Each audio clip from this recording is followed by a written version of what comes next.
नमस्कार दोस्तों, मेरा नाम है विवेक और आज की इस वीडियो में हम बात करेंगे कि जो हार्ट के पेशेंट होते हैं जिनको हार्ट में ब्लॉकेज हो जाती है या जिनके हार्ट की पंपिंग कम हो जाती है, जिसको हम एलवीएफ कहते हैं, एलवीएफ कम हो जाता है। और जब वो लोग बिना सर्जरी वाले ट्रीटमेंट के लिए जाते हैं, जिसको हम कॉमनली ईईसीपी जैसा ट्रीटमेंट कहते हैं, जिसे हम इन्हेंस्ड एक्सटर्नल काउंटर पल्सेशन कहते हैं, तो इस ट्रीटमेंट के साथ में और कौन कौन से ट्रीटमेंट लिए जा सकते हैं जिससे ईईसीपी ट्रीटमेंट के रिजल्ट्स बहुत अच्छे आते हैं।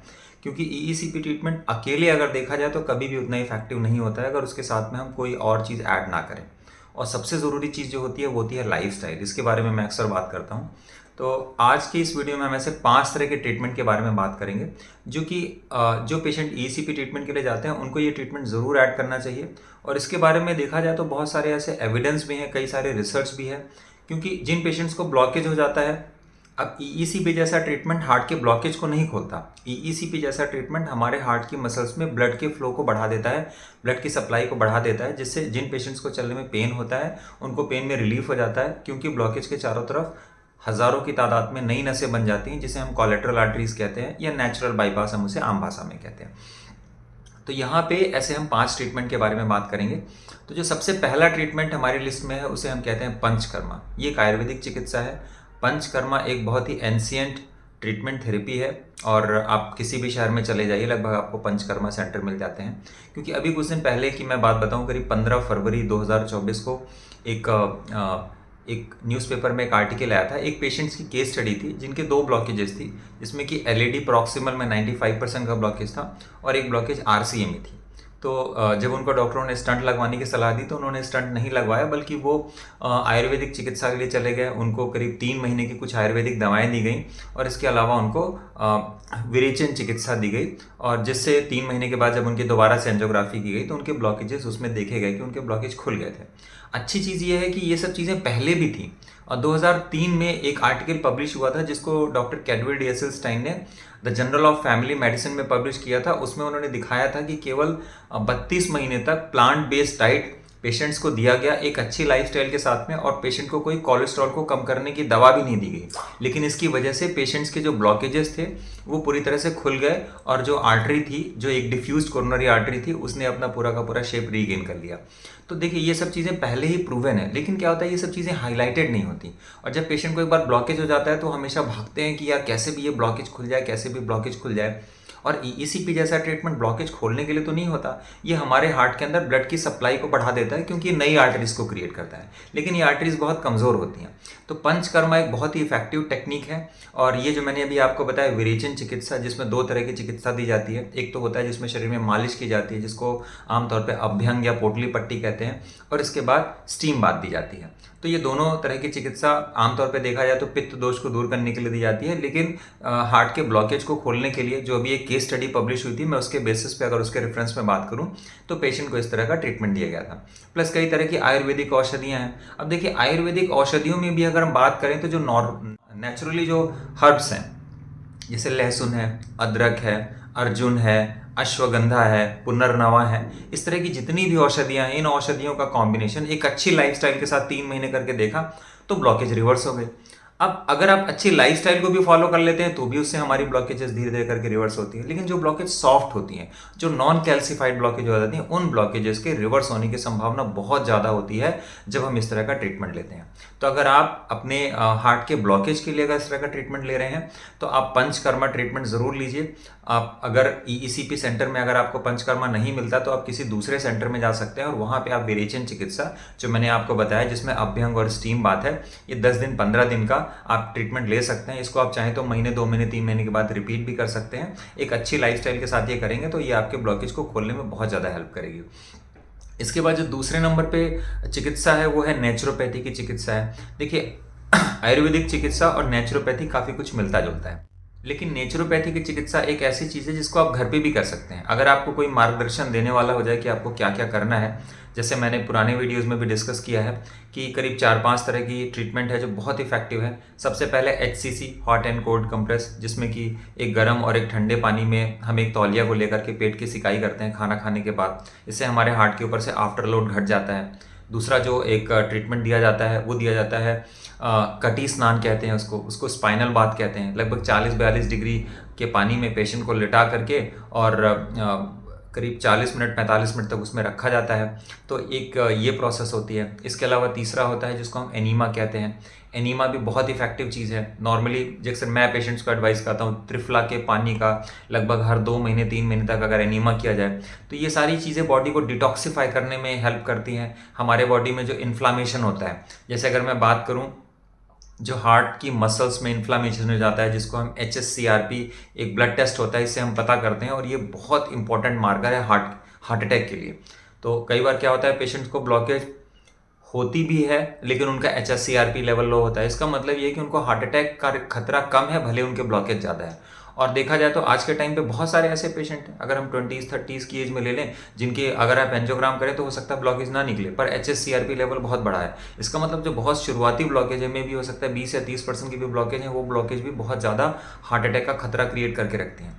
तो ये नेचुरोपैथी के जो ट्रीटमेंट है ये बहुत ज़्यादा हेल्प करते हैं। ये सारे के सारे जो ट्रीटमेंट मैंने अभी आपको बताया, तो हमारी हार्ट की मसल्स में जो इन्फ्लामेशन है HSCRP, अगर हमारे बॉडी में क्लॉटिंग हो रही है उसको कम करने के लिए, अगर हमारे बॉडी में इंसुलिन का रेजिस्टेंस बन गया है उसको कम करने के लिए, तो ये सारे के सारे ट्रीटमेंट जो है ये बहुत ज़्यादा हेल्प करते हैं। इनफैक्ट आप अगर कोई दवाई खाएं, केवल दवाई सोचे कि मैं हार्ट का पेशेंट हो गया मैं दवाई खाता रहूँगा तो सारी चीज़ें ठीक रहेंगी, लेकिन अगर आप ये सारे के सारे टेस्ट जो मैंने अभी आपको बताए, जैसे कि मैंने HSCRP के बारे में बताया, डी डाइमर बताया, आपको होमोसिस्टीन है, ये सारे के सारे टेस्ट अगर आप करेंगे तो आपका लेवल सेम टू सेम आएगा। अगर आप स्टंट डलवाने अगर जा रहे हैं तो उसके पहले कराएंगे उसके बाद में कराएंगे तो इसका लेवल चेंज होने वाला नहीं है। लेकिन ये नेचुरोपैथी की चिकित्सा ऐसी चीज़ है कि अगर आप इसको अपने साथ में करना शुरू करते हैं तो सबसे पहली चीज़ की जो रिस्क फैक्टर है ये आप अपने ब्लड टेस्ट करा के देख सकते हैं। पहले देखेंगे तो इनका लेवल बढ़ा हुआ आएगा और धीरे धीरे क्या होगा इनका लेवल अपने आप कम होता जाएगा। इसको आप घर पे कर सकते हैं। नेचुरोपैथी की चिकित्सा में एक और ट्रीटमेंट है जिसको हम कहते हैं पिंडली मसाज। देखिए पिंडलियों को हम सेकेंड हार्ट कहते हैं। जैसे EECP ट्रीटमेंट की हम बात कर रहे थे तो EECP ट्रीटमेंट में भी क्या होता है, हमारे जो काफ्स लगाए जाते हैं, जो एयर बैलून्स लगाए जाते हैं, वो कहाँ लगाए जाते हैं, हमारी काफ मसल्स में, हमारी थाई मसल्स में, हमारे बटक्स में लगाए जाते हैं। तो काफ में दिन में कम से कम 3 से 4 बार, कुछ भी नहीं है तो आप केवल सरसों के तेल को हल्का सा गर्म करके दिन में 3 से 4 बार 5-5 मिनट 7-7 मिनट के लिए पैरों की मालिश कर सकते हैं। और खासतौर से जिन पेशेंट्स की हार्ट की पंपिंग कम हो जाती है उन पेशेंट्स के लिए नेचुरोपैथी की जो मैंने ट्रीटमेंट बताए दे आर मैजिक। इनफैक्ट कई ऐसे पेशेंट होते हैं जिनका EECP ट्रीटमेंट पॉसिबल ही नहीं हो पाता, जो सीवियर हार्ट फेलियर के पेशेंट होते हैं, क्योंकि उनको हम मशीन पे लगाते हैं तो कई बार ECG डिटेक्ट नहीं होती, कई बार एरिथमिया होता है। लेकिन अगर उनको 3 से 4 दिन का ये नेचुरोपैथी का ट्रीटमेंट दे दिया जाए तो उसके बाद उनकी ECG बहुत अच्छे से डिटेक्ट होने लगती है और इसके बाद उनका ECP करना पॉसिबल हो पाता है। तो ये ट्रीटमेंट केवल देखने में लगता है कि इतने सिंपल है, लेकिन अगर हम इसके रिजल्ट्स की बात करें तो अनकम्पेरेबल, आप किसी चीज़ से कंपेयर ही नहीं कर सकते। जितना पैसा हम बड़ी बड़ी सर्जरीज में, बड़े बड़े सप्लीमेंट्स में खर्चा करते हैं उससे बहुत ज़्यादा, कई गुना ज़्यादा रिजल्ट हमको केवल और केवल ये नेचुरोपैथी के ट्रीटमेंट दे सकते हैं। इसके अलावा और भी कई सारे ट्रीटमेंट हैं, लेकिन अभी फिलहाल इस वीडियो में हम कुछ लिमिटेड ट्रीटमेंट्स के बारे में बात करेंगे। तो जो मैंने अभी आपको ये नेचुरोपैथी के 4 ट्रीटमेंट बताए ये भी बहुत पावरफुल ट्रीटमेंट है जो कि EECP ट्रीटमेंट के साथ में लिए जा सकते हैं। पर्सनली जो पेशेंट हमारे पास आते हैं तो हम उनको लाइफस्टाइल के साथ में ये ट्रीटमेंट कुछ ना कुछ ज़रूर एडवाइस करते हैं कि आपको क्या क्या ट्रीटमेंट करना चाहिए, क्या क्या कैसे करना चाहिए, और कोशिश करो कि आप घर पे कर सको। अगर आप घर पे नहीं कर सकते, आप किसी नेचुरोपैथी सेंटर पे जाना चाहते हैं तो वहाँ पर भी जाकर के आप ये सब ट्रीटमेंट कर सकते हैं। इसके बाद जो अगली थेरेपी है जो कि EECP ट्रीटमेंट के साथ ली जा सकती है, उनमें कई सारी थेरेपीज़ हैं। उनमें जो पहला नाम है वो है हाइड्रोजन थेरेपी। देखिए हाइड्रोजन थेरेपी जो एक सैचुरेटेड हाइड्रोजन होता है वो हमारे बॉडी में हाइड्रेशन को इतना ज़्यादा बढ़ा देता है कि अगर हम 1 घंटे तक अगर हम केवल हाइड्रोजन थेरेपी लेते हैं, सैचुरेटेड हाइड्रोजन हमारे बॉडी में जाता है, तो इसका मतलब ये होता है कि लगभग 60 लीटर ऑफ पानी हमारे बॉडी में गया और हमारे बॉडी से बाहर चला गया। तो मतलब कितना ज़्यादा हमारे बॉडी में जो इन्फ्लामेशन है, टॉक्सिन्स है, उसको बाहर कर देगा। जो अभी थोड़ी देर पहले मैं बात कर रहा था, जो हमारे हार्ट अटैक के रिस्क पैरामीटर हैं, HSCRP है, अगर हमारे बॉडी में क्लॉटिंग हो रही है, हमारी बॉडी क्लॉट्स को तोड़ रही है तो हमारा डी डाइमर लेवल बढ़ा रहता है। उन सारे के सारे पैरामीटर्स को अगर आपने 3 से 4 दिन भी अगर हाइड्रोजन थेरेपी ले लिया तो आप देखेंगे उसमें ज़बरदस्त चेंज देखने को मिलेगा। हाइड्रोजन थेरेपी हर जगह अवेलेबल हो पाना पॉसिबल नहीं हो पाता है, लेकिन हार्ट फेलियर के पेशेंट्स की अगर मैं बात करूं, या जिनको अभी हार्ट अटैक हुआ है, रिसेंट हार्ट अटैक हुआ है, जिनको हल्की सी चुभन होती है सीने में बार बार, राइट, और उनका C रिएक्टिव प्रोटीन बढ़ा हुआ है, HSCRP बढ़ा हुआ है, उन पेशेंट्स के लिए एक मिरेकल की तरह काम करता है। और हाइड्रोजन थेरेपी के अलावा अगर मैं बात करूँ तो ऑक्सीजन थेरेपी है, ओजोन थेरेपी है, और ये दोनों थेरेपी भी हमारे बॉडी में बहुत अच्छी काम करती हैं। लेकिन अगर मैं इन तीनों में कंपेयर करूं, ओजोन थेरेपी और सैचुरेटेड ऑक्सीजन थेरेपी और हाइड्रोजन थेरेपी, तो हाइड्रोजन थेरेपी का कोई तोड़ नहीं है। This is very powerful. In fact जितनी भी थेरेपीज़ मैंने अभी आपको बताई हैं, तो शायद जो पंचकर्मा चिकित्सा है वो अलग तरीके से काम करती है, नेचुरोपैथी अलग तरीके से काम करती है, लेकिन वो थेरेपी जो सबसे सिंपल है, जिसमें कोई आपको बहुत ज़्यादा लोड नहीं है, इसमें होता क्या है कि जैसे हमारे नाक में एक पाइप लगा दिया जाता है जिससे हमको सैचुरेटेड हाइड्रोजन मिलती है, और ये हमारे बॉडी में जाके हाइड्रेशन का काम करता है। और जिन पेशेंट्स को चलने में सांस फूलती है, जिनकी सीवियर हार्ट फेलियर की कंडीशन होती है, कुछ ऐसे भी पेशेंट होते हैं जिनको कि वॉल्व की प्रॉब्लम होती है और उनका ईसीपी भी जैसा ट्रीटमेंट नहीं हो सकता, उन पेशेंट्स को भी अगर एक दिन हाइड्रोजन थेरेपी दे दिया जाता है, गजब के रिजल्ट्स देखने को मिलते हैं। अब उनकी हार्ट की पंपिंग में कितना इंप्रूवमेंट होगा, कितना नहीं इंप्रूवमेंट होगा, ऐसा मेरे पास कोई क्लिनिकल डेटा नहीं है। लेकिन अगर मैं सिम्टोमेटिक रिलीफ की बात करूँ, हार्ट फेलियर मैनेजमेंट की बात करूँ, जैसे कि पेशेंट को जो दवाएं दी जाती हैं वो हार्ट फेलियर मैनेजमेंट के लिए दी जाती हैं, उन चीज़ों के लिए हाइड्रोजन थेरेपी का कोई तोड़ ही नहीं है। This is uncomparable. इसी लिस्ट में एक लास्ट थेरेपी है जो मैं ऐड करूंगा, जो कि हम साथ में ले सकते हैं ईईसीपी थेरेपी के, उसको हम कहते हैं टेराहर्ट्ज गन थेरेपी। देखिए, इसमें थोड़ा सा सावधानी बरतने की जरूरत होती है। टेराहर्ट्ज एक फ्रिक्वेंसी होती है जो कि माइक्रोवेव की फ्रिक्वेंसी है। इसके कई सारे क्लिनिकल ट्रायल्स भी हैं और कई सारे ऐसे रिसर्च पेपर पब्लिश हुए हैं। तो पहली बात तो टेराहर्ट्ज जो फ्रिक्वेंसी होती है, ये जब हमारे हार्ट के अफेक्टेड एरिया में जब इसको रेडिएट किया जाता है, तो जो हमारी हाइबरनेटेड ब्लड वेसल्स होती हैं उसको एक्टिवेट करती है। जैसे ईईसीपी क्या करती है, हाइबरनेटेड ब्लड वेसल्स को एक्टिवेट कर देती है, जो इनएक्टिव ब्लड सप्लाई है उसको एक्टिवेट कर देती है। तो जो हमारे टिश्यूज़ अच्छे से काम नहीं कर रहे हैं हमारी हार्ट की मसल्स में, वो अच्छे से काम करने लगते हैं और पेशेंट्स को पहले दिन से ही आराम दिखने लगता है। और मोस्टली ये जो टेराहर्ट्ज थेरेपी है, ये पेन मैनेजमेंट के लिए बहुत अच्छा यूज़ की जाती है। जैसे अगर आपको कोई मसल्स में पेन हो रहा है, तो अगर आप उसको आधे घंटे 1 घंटे के लिए अगर टेराहर्ट्ज गन से सिकाई कर देंगे, तो पेशेंट्स को बहुत ज़्यादा आराम मिलता है। बट इसमें एक चीज़ का ध्यान देना बहुत ज़रूरी होता है कि अगर किसी को पहले से स्टंट लगा हुआ है, तो उन पेशेंट्स को टेराहर्ट्ज गन नहीं देनी चाहिए, क्योंकि जो मेटल का पार्ट है, अगर टेराहर्ट्ज गन से हम सिकाई करेंगे तो वो हो सकता है उस स्टंट को अनस्टेबल कर दे, वहाँ पे हो सकता है इन्फ्लामेशन क्रिएट कर दे, पेशेंट को हो सकता है उसकी जगह से पेन हो जाए। लेकिन जो हार्ट फेलियर के पेशेंट हैं या जो पहली बार हार्ट के ब्लॉकेज के ट्रीटमेंट के लिए आते हैं, उन पेशेंट्स के लिए टेराहर्ट्ज एक बहुत ही इफेक्टिव ऑप्शन हो सकता है। नॉर्मली टेराहर्ट्ज गन ऑनलाइन मिल जाती है, 3,000, 4,000, 5,000 रुपए की नॉर्मल जो बेसिक सबसे शुरुआती टेराहर्ट्ज गन होती है वो अमेजॉन, फ्लिपकार्ट वगैरह में मिल जाती है, वो आप परचेस कर सकते हैं और उसको एक जगह पे फिक्स करके हार्ट के ऊपर करके हम उसकी सिकाई कर सकते हैं। और इसके साथ में हम अपने पेट में, स्पाइनल कॉर्ड में, जहाँ जहाँ पर भी हमारी मसल्स हैं, तो देखिए ये केवल ऐसा नहीं कि हमारे हार्ट की जो हाइबरनेटेड ब्लड वेसल्स हैं उसको एक्टिवेट करने के काम करती है। इसके अलावा टेराहर्ट्ज गन का काम ये भी होता है कि हमारी जो डैमेज सेल्स हैं उसको भी रिपेयर कर देती है और हमारे बॉडी में ब्लड के फ्लो को एक्टिवेट करने में, जो ब्लड का फ्लो है उसको अच्छा करने में ये काफ़ी हेल्प करती है। और सबसे बड़ी चीज़ की आसानी से उपलब्ध हो जाती है और इसको घर पे आप प्रैक्टिस कर सकते हैं और इसमें कोई खास पैसे भी नहीं लगने, और आपके पास आपने अगर एक बार मशीन ले ली तो आप जब चाहे तब इसकी प्रैक्टिस कर सकते हैं। इसको मल्टीपर्पज़ के लिए यूज़ किया जा सकता है। किसी को दर्द हो गया, कमर दर्द हो गया और मसल्स में कहीं पेन हो गया, फ्रोजन शोल्डर हो गया, उसके लिए भी इसका यूज़ किया जाता है। तो ये एक और थेरेपी मैंने आपको बताया कि जो हाइड्रोजन थेरेपी थी, ऑक्सीजन थेरेपी थी और ओजोन थेरेपी थी, और ये टेराहर्ट्ज गन थेरेपी, ये अल्टरनेट थेरेपीज़ हैं जिसमें कोई ज़्यादा मेहनत नहीं करनी पड़ती। ये थेरेपीज़ आप घर पे कर सकते हैं। इसके बाद इस लिस्ट में जो लास्ट थेरेपी है जिसको यूज़ किया जा सकता है और ये बहुत अच्छे रिजल्ट्स देती है उन पेशेंट्स को जिनको चलने में एंजाइना होता है, और इस थेरेपी का नाम है कीलेशन थेरेपी। देखिए, कीलेशन थेरेपी के कई सारे नाम हैं। इसको कुछ लोग आर्टरी क्लियरेंस थेरेपी कहते हैं, पास्ट में कुछ लोगों ने इसका नाम रखा था बायोकेमिकल एंजियोप्लास्टी, कुछ लोग इसको डिटॉक्सिफिकेशन थेरेपी कहते हैं, लेकिन इसका जो प्राइमरी कंपोनेंट है वो है ईडीटीए।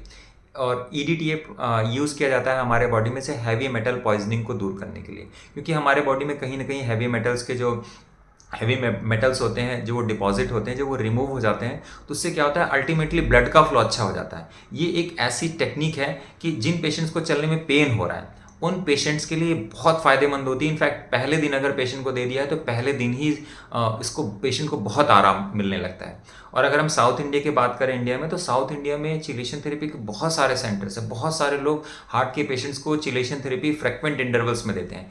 इसके कुछ साइड इफेक्ट भी होते हैं कि अगर किसी की हार्ट की पंपिंग कम है या किसी की किडनी डैमेज है तो उन पेशेंट्स को चिलेशन थेरेपी संभाल के देना चाहिए, क्योंकि ये उनकी किडनी को डैमेज कर सकता है। स्पेशली ऐसे पेशेंट जिनके कि ब्लड प्रेशर कम हो जाता है, हार्ट फेलियर के पेशेंट होते हैं, पंपिंग कम हो जाती है, तो उन पेशेंट्स को अवॉइड ही करना चाहिए चिलेशन थेरेपी देना। हालांकि बहुत सारे लोग मेल प्रैक्टिस भी करते हैं, जिनकी पंपिंग कम भी होती है उनको भी दे देते हैं, 30 के नीचे भी पंपिंग होती है तो भी चिलेशन थेरेपी दे देते हैं। स्पेशली ऐसे पेशेंट्स को चिलेशन थेरेपी नहीं देना चाहिए, मैंने अपने एक्सपीरियंस में देखा है, क्योंकि उनके साथ में रिस्क फैक्टर बहुत ज़्यादा बढ़ जाता है। अनटिल अनलेस बहुत ज़्यादा ज़रूरत ना हो तो उसके लिए आप एक एक्सपर्ट डॉक्टर की एडवाइस ले सकते हैं, जिसको चिलेशन थेरेपी का अच्छा नॉलेज हो, और इस चीज़ का ध्यान दें कि उसकी वजह से रिस्क फैक्टर्स ना हो। और ड्यूरिंग द ट्रीटमेंट भी हमको अपने जो किडनी के पैरामीटर्स हैं उसको मॉनिटर करना चाहिए, ताकि किसी तरह का वो हमारे किडनी पे किसी तरह का डैमेज क्रिएट ना करे। तो इस तरह के मैंने कुछ ट्रीटमेंट्स के बारे में आपको इस वीडियो में बताया कि अगर आप ईसीपी ट्रीटमेंट के लिए जा रहे हैं तो ये सारे के सारे ट्रीटमेंट आपके ईसीपी ट्रीटमेंट के रिजल्ट्स को बहुत अच्छा कर देंगे। अगर आप चाहते हैं कि आपकी ब्लॉकेज रिवर्स हो जाए, आपके हार्ट की पंपिंग बढ़ जाए, तो एक अच्छे लाइफस्टाइल के साथ में इनमें से आप एक या एक से अधिक ट्रीटमेंट को भी इंटीग्रेट कर सकते हैं अपनी दवाओं के साथ में। और अगर आप इसको लॉन्ग टर्म में लेके चलेंगे, मतलब कम से कम 5 से 6 महीने ड्यूरेशन तक अगर आप इन सब चीज़ों के साथ में रह के करते हैं, तो जो भी आपको आफ्टर रिजल्ट दिखने वाले हैं, जो अभी आपको रिजल्ट मिलेगा, चाहे वो आपके ब्लॉकेज में रिडक्शन हो, चाहे आपके एंजाइना में आपको कमी दिखाई दे, चाहे आपके हार्ट के पंपिंग में इंप्रूवमेंट हो, तो जो रिजल्ट्स नॉर्मली आपको मिलने वाले हैं वो बहुत बेहतर रिजल्ट होने वाले हैं अगर हम इसको कंपेयर करें केवल एलोन ईसीपी से। तो अगर आप भी हार्ट के पेशेंट हैं, आपको लगता है कि आपको किसी ईसीपी जैसे ट्रीटमेंट के लिए जाना चाहिए, तो इनमें से एक या एक से अधिक ट्रीटमेंट को आप कंसीडर कर सकते हैं। इसके लिए आप किसी एक्सपर्ट से सलाह ले सकते हैं। अगर आप हमसे कंसल्ट करना चाहते हैं तो नीचे डिस्क्रिप्शन में दिए हुए व्हाट्सएप नंबर पर आप हमसे कॉन्टैक्ट कर सकते हैं। आपके लिए क्या सूटेबल हो सकता है, हम आपको ये गाइड कर सकते हैं। Thank you so much for watching this video. अगर आपको ये वीडियो अच्छा लगा हो तो प्लीज़ इस वीडियो को लाइक कीजिएगा और हमारे चैनल को ज़रूर सब्सक्राइब करिए। Thank you so much. नमस्कार।